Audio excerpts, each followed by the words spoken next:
Holliday, and welcome to another one of my live stream lectures this morning. And before I get started, I just want to take a moment to thank all of my supporters and everyone for supporting my channel, and to include with my brand deals. I just want to thank everyone, and most importantly, I want to give all grace and glory to God for propelling my YouTube channel as a content creator into a whole nother stratosphere. So with that being said, let's get on down to today's very important lecture, which is I'm going to give some understanding and clarity in regards to why people relapse, meaning return to their drug of choice, especially during the holidays.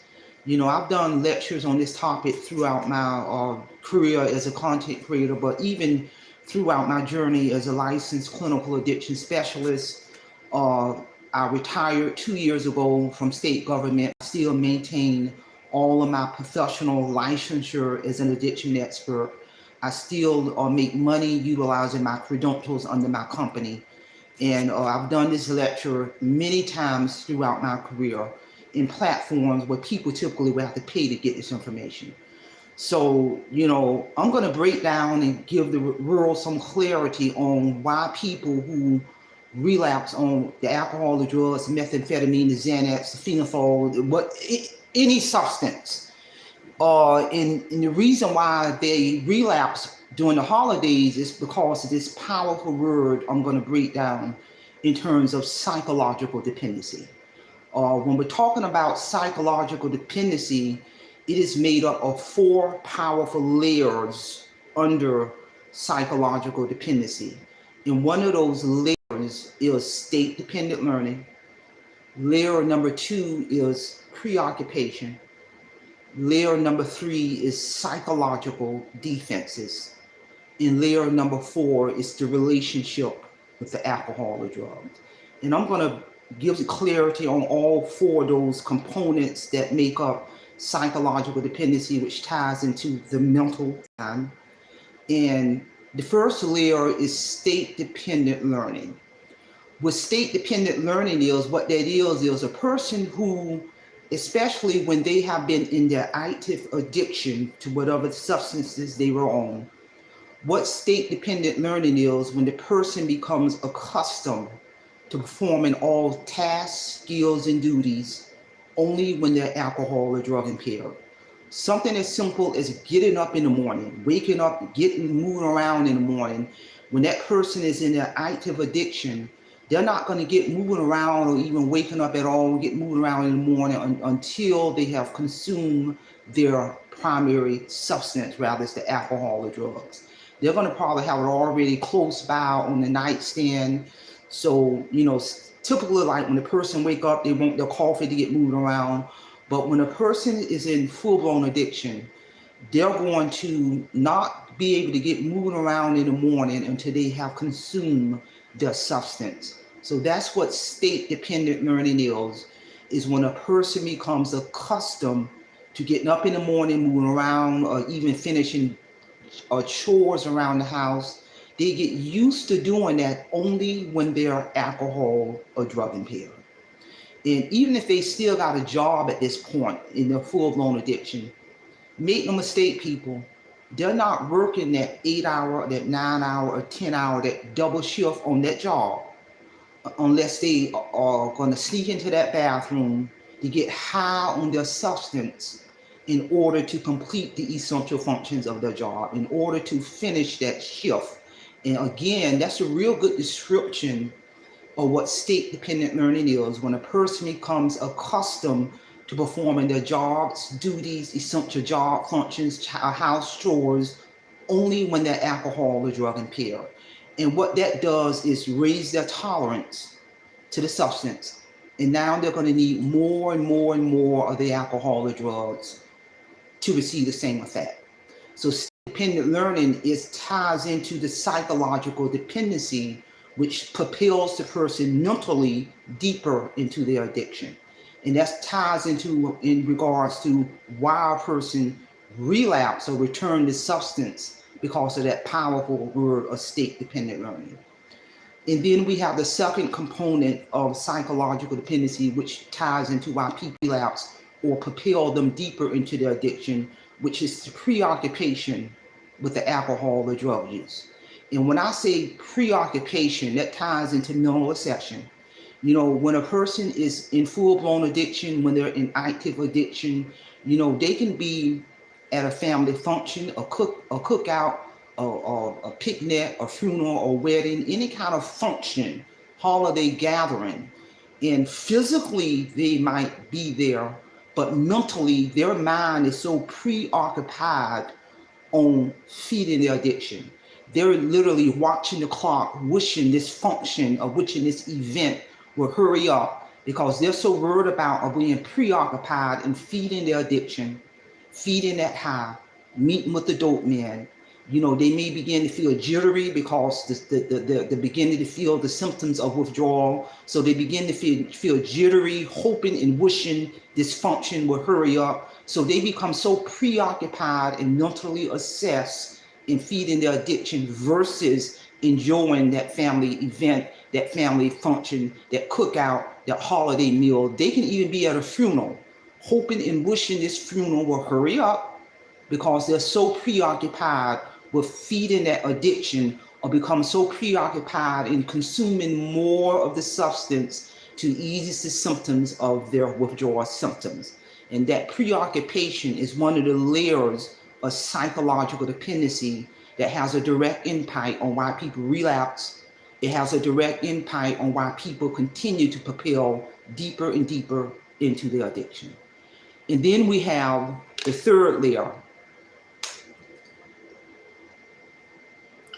Then we have the third layer of psychological dependency, which is the psychological defense, which has a direct impact on propelling a person deeper into their addiction, which has a direct impact in regards to why people relapse. And in the field of addiction, we call this psychological defenses. Psychological defenses is like a powerful shield to keep the user from hearing the truth. Psychological defenses are unconscious. They're designed to trick the person. And another good description of what psychological defenses are is, for example, when friends or family members may approach the person out of concern, and they may approach the person and ask the person, are you still using, or have you relapsed? Or where's the money going, in terms of they may now at this point be using their bill money to get high. So family members and friends or significant others may approach the person out of concern and may ask the person, I'm concerned about what I see. I'm concerned about your behavior. I'm concerned about your behavior at family functions. And the person may respond in a defensive manner. You know, they may even yell at the person, curse the person out. They're going to respond in a defensive manner because in reality, they know what they're hearing is the truth, but that psychological defenses are so powerful. It's like a powerful shield to keep the person from hearing the truth. And psychological defenses are also going to propel deeper and deeper into their addiction. Psychological defenses is like a powerful shield to keep the user from hearing the truth.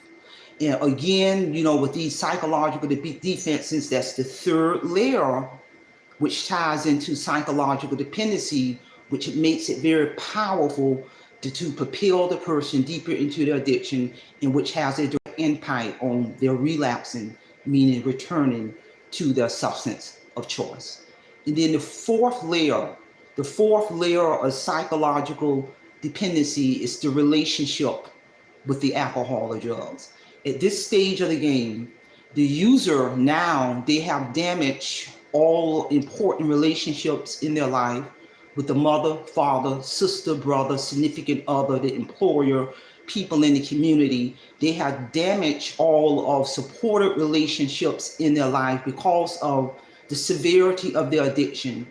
And now they have formulated a relationship with their primary alcohol or drug of choice. And they're going to do many things to protect the relationship, to protect the severity of their addiction, such as lies, manipulation, etc. So they're going to do many things to protect the relationship with their primary drug of choice.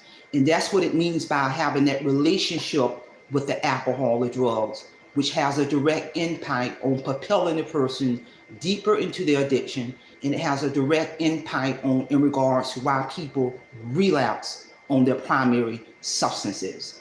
So ladies and gentlemen, I'm here to tell you that the four powerful descriptions that I just gave in relation to that ties into psychological dependency, which is mental, that state-dependent learning, the preoccupation with the alcohol or drug use, the psychological defenses in the relationship with alcohol, all has a direct impact on why people relapse, especially during the holidays. And it all has a direct impact on propelling a person deeper into their addiction. The disease of alcoholism or drug addiction has a direct impact on everyone around that user. The mother, the father, the sister, the brother, the significant other, the employer, the community. It has a direct impact, people. I'm here to tell you, I retired from the field of addiction at the highest level. I supervise other experts in the field throughout my journey. And I'm here to tell you that this is a very important topic. Many people relapse during the holidays. Some don't make it, people. Some don't make it. Some people or family members are planning funerals right now. This is a real issue. It's not going anywhere.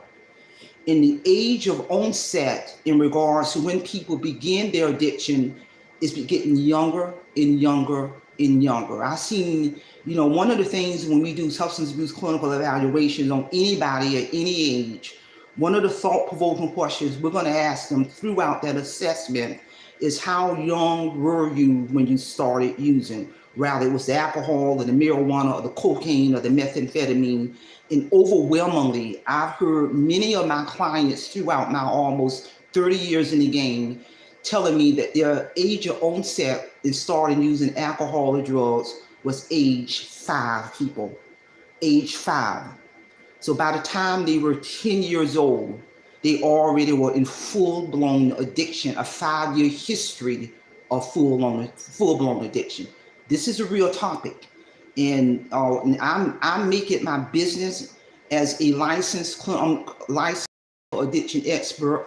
I'm credentialed in 3 states. I'm credentialed in Virginia. I'm credentialed in Florida. I'm credentialed in Georgia. I'm also credentialed at the national level and the federal level. So I make it my business to share my knowledge, skills, and experience to do these type of lectures, especially during the holidays, because I know right now speak, there are people who are overdosing and dying right this minute as I speak, of all ages, children, teenagers, people in their 20s, the 30s, the 40s, the 50s, the 60s, and even older. This is a real topic, people.